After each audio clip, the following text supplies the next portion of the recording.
la! Your dream vacation to Sri Lanka starts from ₹24,999 only with GT Holidays, South India's #1 travel brand. 7 தலைமுறைகள் பாரம்பரியமிக்க ஒரே சித்த மருத்துவ ஸ்தாபனம் சேலம் சிவராஜ் சித்த வைத்தியசாலை. இப்பொழுது சேலம், ஈரோடு, சென்னை, ஹொசூர், திருப்பத்தூரில் தினசரி மருத்துவரை சந்திக்கலாம். தொடர்புக்கு 9842722500. மாதம்பட்டியில் ஓர் அற்புதம். பரிபூர்ணாஸ் ஐஸ்வர்யம் seniors living Paradise. Phone 9943299440. Podi dosa. My choice is podi dosa. Masala dosa. It's always my choice. Dosa வகைகளில் ஒவ்வொருவருக்கும் ஒவ்வொரு சாய்ஸ் இருக்கலாம். ஆனால் எல்லா வகை தோசைகளுக்கும் ஒரே சாய்ஸ் இதயம்.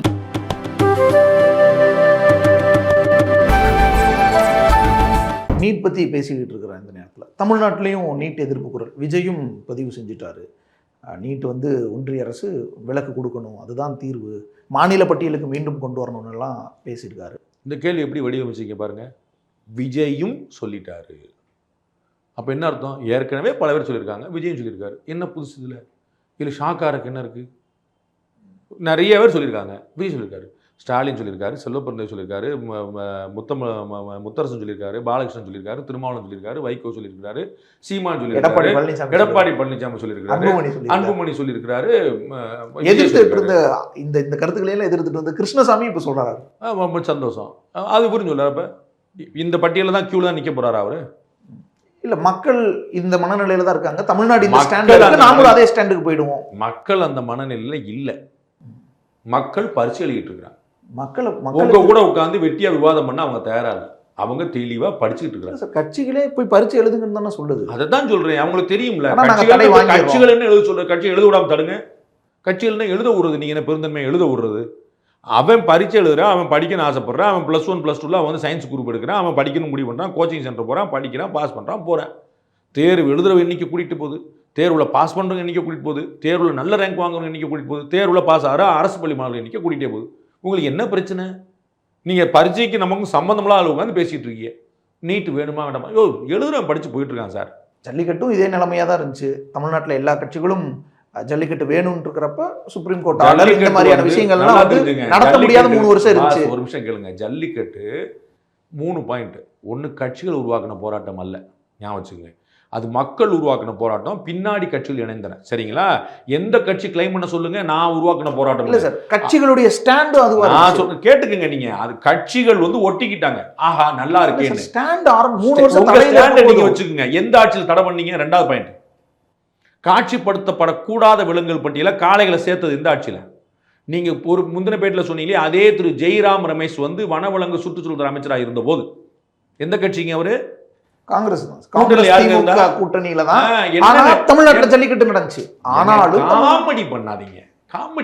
நீங்க தடை பண்ணிடுவீங்க. அதுக்கப்புறம் ஒரு காட்சிகள் காட்சிப்படுத்தப்படக்கூடாத விலங்குகள் காளை சேர்க்கப்பட்டு இதை வச்சு எதுவும் விளையாட்டு காட்டக்கூடாதுன்னு, இதை வச்சு சர்க்கஸோல வேற விஷயம். எதனால பின்னாடி தடை பண்ணாங்க? திமுக ஆட்சியில் நடந்துச்சு. இந்த சட்டம் இருக்கிறனால தான். இந்த சட்டம் அப்புறம் என்னங்க உங்க கேள்வியில மனசாட்சி? 3 வருஷம் கழிச்சு மறுபடியும் போராட்டம் பெருசா நடந்துச்சு.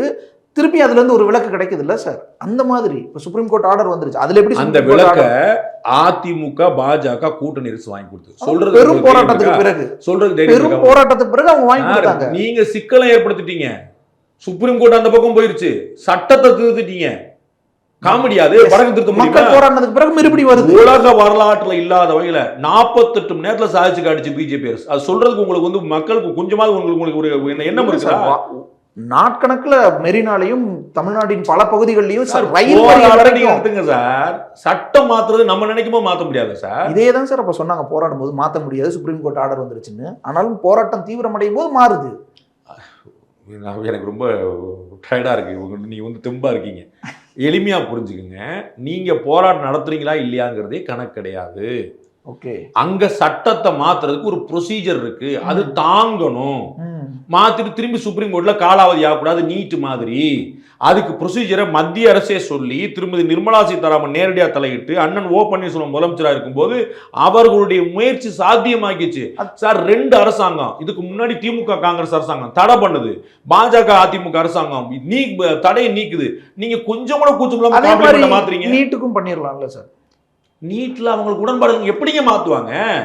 ஜல்லிக்கட்டுல பிஜேபி அதிமுக உடன்பாடு இருந்துச்சு மாத்துறாங்க. நீட்ல பாஜக உடன்பாடு இல்லை, எப்படி மாத்துவாங்க? நான் ரிசைன் பண்ணிட்டேன், நீங்க ரிசைன் பண்ணணும்னு சொல்லுவீங்களா? எல்லா இப்ப நீங்க ரிசைன் பண்ணா நீங்க ரிசைன் பண்ணுங்க. இங்க எல்லா கட்சிகள் இவ்வளவு தூரம் பேசினாலும் கட்சிகள் பாலிடிக்ஸ் பேசுவாங்க. கட்சிகள் பாலிடிக்ஸ் பேசுவாங்க. விஜய் பேசுனது தெலுங்கானால எதிர்க்கிறாங்களா நீட்ட? காங்கிரஸ் கட்சி தானே. கர்நாடகாவில் எதிர்க்கிறாங்களா நீட்ட? காங்கிரஸ் கட்சி தானே. கேரளாவில் எதிர்க்கிறாங்களா நீட்ட? மார்க்சிஸ்ட் தானே. மகாராஷ்டிரால முதலமைச்சர் தேசிய ஜனநாயக கூட்டணி தான். அவரே இந்த நான் கேட்டு அது பாருங்க, நல்லா புரிஞ்சுங்க. திரும்பியும் அவர்கள் மகாராஷ்டிரா முதலமைச்சர் உட்பட இன்னும் மற்றவர்கள் அத்தனை பேருமே எதிர்க்கிற, தமிழ்நாடு தவிர மற்றவர்கள் எதிர்க்கிற எல்லாமே நீட்ல இந்த முறை நடந்த குளறுபடி பத்தி, நீட்டு பத்தி இல்லை. நல்லா புரிஞ்சுங்க. நீட்டு வேண்டாம்னு சொல்ல, நீட்டு குளறுபடிக்கு நடவடிக்கை சொல்றாங்க.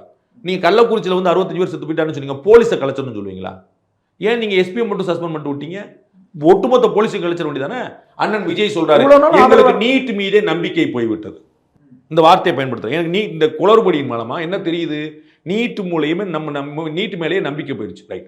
கள்ளக்குறிச்சியில் 68 பேர் செத்த மூலமா உங்களுக்கு போலீஸ் நம்பிக்கை போலையா? ஒட்டுமொத்த தமிழ்நாடு போலீஸ் வேணாம் கலைச்சிருங்கன்னு சொல்லுவீங்களா? அப்படி சொல்ல முடியாது, சொல்லக்கூடாது. அந்த அதிகாரி யாரும் அங்க சொன்ன எங்க லீக் ஆச்சோ அதை சரி பண்ணும். காலில் முழங்கால் அடிபட்டுருச்சு, பேண்ட் கிழிச்சு, ஆளை வெட்டிடு. என்ன தீர்வு? எங்க லீக் ஆச்சோ, எங்க வந்து சென்ட்ரல்ல தப்பு பண்ணாங்களோ, யார் தப்பு அவங்கள நடவடிக்கை எடு. நியாயமான கேள்வி. அதுக்கு எப்படி நீட்டே வேண்டாம் வரும்? விஜய் வராரு, விஜயும் வராரு. அதனால தான் உங்க கேள்வியிலே பதில் இருக்குன்னு சொல்லிட்டேன். கலைஞர் மாதிரி விஜயும் வர்றாரு. அந்த யும் தான் மேட்ரு. புதுசா வர்றவங்க கூட நீட் எதிர்ப்போடையே தான் தமிழ்நாட்டு பழசோட தான் வர்றாங்கன்னு சொல்ல வரேன். நீட்டோட வரட்டும், ஒன்றும் பிரச்சனை இல்லை. வந்து என்ன இப்போ நீட்டு மாற போதா? பரீட்சை இல்லாம போதா? உதயநிதி ஆள முடியாது, ஸ்டாலின் ஆள முடியாது, விஜயால செஞ்சிட போறாரா? தமிழ்நாட்டுல பாஜகவை தவிர தேசிய ஜனநாயக கூட்டணி முதல் எல்லாருமே ஒரு ஸ்டாண்ட்ல இருக்காங்க. சரிங்க. தீர்மானம் நிறைவேற்றுங்க. ஏடிஎம்கே தீர்மானம் நிறைவேற்று, நீங்க தீர்மானம் நிறைவேற்றுறீங்க. ஏடிஎம்கே சட்டம் நிறைவேற்று, நீங்க சட்டம் நிறைவேற்றுறீங்க. ஏடிஎம்கேக்கு உடனடியே தாமதிக்காம அதுக்கு அனுமதி ஒன்றிய அரசு கொடுக்கணும். அதான் ஏடிஎம்கே சட்டம் நிறைவேற்றுச்சு. திமுக என்ன நடந்துச்சு? ஏடிஎம்கே செஞ்சது தானே அப்படியே காப்பி அடிச்சிங்க. என்ன அவங்களுக்கு என்ன கதி? அதான உங்களுக்கு என்ன நடந்துச்சு? ஒரு ஃபியூட்டல் எக்ஸசைஸ் செய்யறதுல நீங்க என்ன மாறி மாறி பெருமை பேசுறீங்கன்னு தெரியல. நீங்க வந்து இந்த வாதம் வைக்க வேண்டிய இடம் சுப்ரீம் கோர்ட்டு. சுப்ரீம் கோர்ட் தான் அதை பிடிச்சிட்டு இருக்கு. சுப்ரீம் கோர்ட் சட்டத்தின்படி தீர்ப்பு கொடுக்கும். சட்டத்திலேயே இங்க மாத்தி நம்ம இப்போ கொடுத்துருக்கோம். அதுக்கு அனுமதி கொடுக்க வேண்டாம் கேட்க வேண்டியதானே? அனுமதி கொடுத்து கேஸ் பண்ண வேண்டியதானே? இதே கவர்னருக்கு லாட்டரி சீட் உட்பட மற்ற இதெல்லாம் போனோம்ல, இதுக்கு போக வேண்டியதானே? உங்களை யார் சுப்ரீம் கோர்ட் சொல்லிட போகுது? யார் உங்களை வேணான்றா? சுப்ரீம் கோர்ட் சொன்னா கொண்டு வந்துட போறாங்க. யார் மறுக்க முடியும்? என்ஜேஎஸ்சின்னு கொண்டு வந்தாங்க, சுப்ரீம் கோர்ட் தள்ளுபடி பண்ணிச்சு, பேசாம உட்காந்துட்டாங்க. சுப்ரீம் கோர்ட் மறுத்தா சரி தானே சொல்ல போறாங்க. எலெக்ஷன் பாண்ட் பேப்பர், தேர்தல் பத்திரம் வந்து செல்லாதுனாங்க, சரி தானே கேட்டுக்கிட்டாங்க. சுப்ரீம் கோர்ட் சொன்னா அடம் பிடிக்கிற அரசா ஓடிட்டு இருக்கு. போய் வாங்கிக்கோங்க, யார் வேணான்றா? நானும் சரின்றேன். நாளைக்கு நீட் ரத்தாச்சுன்னா நான் வந்து அடுத்த பிள்ளைங்க படிக்கன்னு சொல்ல போறேன். ஓஹோ, நான் போய் நீட் எழுத போறேன்னு சொல்ல போறேன்னா? எது முடியும் எது முடியாதுன்னு சொல்றேன். இதை கண்ணில் பார்த்துக்கிட்டு சொல்றேன். அதில் விஜய் சொன்னாரு, ரவீந்திரன் துரைசாமி சொன்னாரு, நான் என்ன செய்யறது? இல்லை ஒன்றிய அரசுன்னு தான் குறிப்பிடுறாரு. அதுவுமே அதே தானே. திமுக கூட்டணி கட்சிகள் பூரா ஒன்றிய அரசு தான் சொல்றாங்க. நீங்களும் சொல்றீங்க. அப்ப என்ன புதுசுன்ற? சார் நீங்க ஒன்று பண்றீங்க, நம்ம ஒன்று சொல்லணும் சார். நம்ம வந்து சினிமாக்காரங்க என்ன சொல்லுவாங்க? சார் இதுவரைக்கும் இல்லாத மாதிரி ஒரு புது மாதிரியான ஒரு கதை சார். சும்மா நாத்து சொல்லுவாங்களா இல்லையா? அதே கதை தான், அதே ரிவெஞ்ச் தான், அதே காதல் தான். ஆனால் ஒன்று சொல்லுவோம், ஒரு நியூ அட்டெம்ப்ட். நாங்கள் வந்து வேற மாதிரி ஷூட் பண்ணியிருக்கோம், நாங்கள் வந்து இந்த கேமராவில் ஷூட் பண்ணியிருக்கோம், சிங்கிள் ஷாட்டில் ஷூட் பண்ணி ஒரு சின்ன ஒரு பார்த்திபன் மாதிரி ஒரு சின்ன டிஃபரன்ஸாக சொல்லுவாங்கல்ல, அப்படி தான் இருக்கான்னு சொல்லுங்க. அதே ஒன்றியம், அதே நீட்டு. ஏன்டா அதுக்கு தான் 50 பேர் கியூவில் நிற்கிறாங்களே. நீங்கள் சொல்லுங்கள். இப்போ வந்து இப்போ இந்த நீட்டுக்கு வந்து எதிர்ப்பு அப்படின்னு சொல்லி வந்துட்டா, ஸ்டாலினுடைய எதிர்ப்பு ஸ்ட்ராங்காக இருக்குமா, விஜயோட எதிர்ப்பு ஸ்ட்ராங்காக இருக்குமா? பெரிய கட்சி திமுக ஓட்டு போகிறேன், எனக்கு நீட் வேண்டாம், எனக்கு நீட் வேண்டாம், எனக்கு ஒன்றிய அரசு தான் பாஜக, நான் திமுக ஓட்டு போகிறேன், நான் இதுக்கு உங்கள்கிட்ட ஓட்டு வரணும். ஆனால் சார் ஏடிஎம்கேவும் நீட் எதிர்ப்பு, திமுகவும் நீட் எதிர்ப்பு. இங்கே 2 துருவ அரசியல் கட்சியும் கொள்கையில பெரிய வித்தியாசம். அதனால தான் 2 கட்சியும் சரிஞ்சிட்டு. அதனால தான் 2 கட்சியும் சரிஞ்சிட்டு. அதனால தான் நாம் தமிழர் எந்திக்குது, பாஜக எந்திரிக்குது. நாம் தமிழரும் அதே தான் ஸ்டாண்ட் பொறுத்தல. நாம் ஐடியாலஜி ஒரு இஷ்யூல பிரச்சனை கிடையாதுங்க. பாஜகவும் நாம் தமிழரும் ஐடியாலஜி பேசுறாங்க, which is entirely different from ADMK. அந்த மாதிரி தான் உங்களுக்கு டிஃபரன்ஸ். ஆனாலும் 70% ஓட்டு இன்னும் இந்த 2 பக்கம் தானே சார் இருக்கு. குறைஞ்சிக்கிட்டே வர்றாங்க. 70% இல்ல, 70% 2 கூட்டணி தானே சார். 18-8 தானே. 70% இல்லை, அவங்க குறைஞ்சிக்கிட்டே வர. போலாறு வரைக்கும் நீங்கள் சேர்த்து பாருங்க. போலாறதே உங்களுக்கு 68 தானே ஆகுது. அது 32 பேர் போலவே இல்லை. அப்போ அவங்க வேண்டாம் தானே விரும்புறாங்க. நோட்டாக்கு போகிறது யார், ஓட்டு போட மாட்டேன்னு சொல்றது யார்? திமுக தொண்டர் அர்த்தம். அது அதாங்க, ஆளுங்கட்சி தாங்க பிரதானமாக வேண்டாம். முதல்ல வந்து ஆளுங்கட்சி தான் வேண்டாம். நம்பர் 1 நம்பர் 2 தான். யாராவது பிஜேபி நாளைக்கு ஆட்சி வந்துன்னு சொல்லுவாங்களா? அவங்களுக்கு தெரியும் திமுக இல்லாட்டி அதிமுக. இந்த 2 வேண்டாங்கிறது தான் நாம் தமிழர், 2 வேண்டாங்கிறது தான் பிஜேபி. நன்றி சார், உங்களுடைய நீங்கள் பகிர்ந்து நன்றி.